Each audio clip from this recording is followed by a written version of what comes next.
ભરૂચના વાગરા તાલુકા સાયખા ખાતે આવેલ સવિતા ગ્રીનટેક લિમિટેડ કંપનીની સાઇટ પર ભૂસ્તર વિભાગની ટીમે દરોડા પાડી માટી ખનીજ પુરાણની કામગીરીની તપાસ કરતા રોયલ્ટી પાસમાં બતાવ્યા કરતા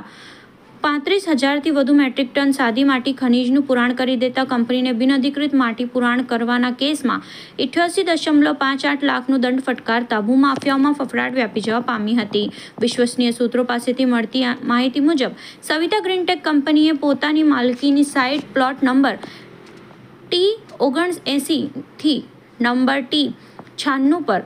સાદી માટી ખનીજનું પુરાણકામ કર્યું હતું। જાગૃત નાગરિક દ્વારા રોયલ્ટી ચોરી થઈ હોવાની ફરિયાદ ખાણ ખનીજ શાખાને કરાતા ભરૂચ ભૂસ્તર વિભાગની ટીમે સવિતા ગ્રીનટેક કંપનીની સાઇટ પર માટી પુરાણની રોયલ્ટી પાસેનો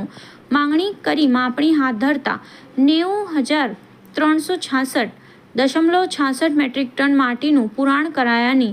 જાણકારી બહાર આવી હતી। જ્યારે રોયલ્ટી પાસો અને પોર્ટલ પરથી માહિતી મુજબ કંપની દ્વારા 54,434.20 મેટ્રિક ટન માટીના જથ્થાની પુરાણની વિગતો રોયલ્ટી પાસો અને પોર્ટલ પરથી મળી આવી હતી। ભૂસ્તર વિભાગ દ્વારા બાકીની 35,902.46 મેટ્રિક ટન સાદી માટી ખનીજનું પુરાણની રોયલ્ટી પાસો માંગતા કંપની પાસે ન હોવાને કારણે ખાણ ખનીજ વિભાગ દ્વારા સવિતા ગ્રીનટેક કંપનીને ગુજરાત ખનીજ 2017 નિયમો મુજબ 35,902.46 મેટ્રિક ટન સાદી માટી ખનીજનું બિનઅધિકૃત પુરાણ અને પર્યાવરણ વળતર સાથે 88,58,933 રૂપિયાનો દંડ ફટકારતા કંપની સંચાલકોમાં ફફડાટ વ્યાપી ગયો હતો। ઉલ્લેખનીય છે કે ખાણ ખનીજ વિભાગ દ્વારા ફટકારવામાં આવેલી 88 લાખના દંડની સામે કંપનીએ અસંતોષ વ્યક્ત કરી અપીલ કરતા હાલ ઉચ્ચ સ્તરીય તપાસ ચાલી રહી છે।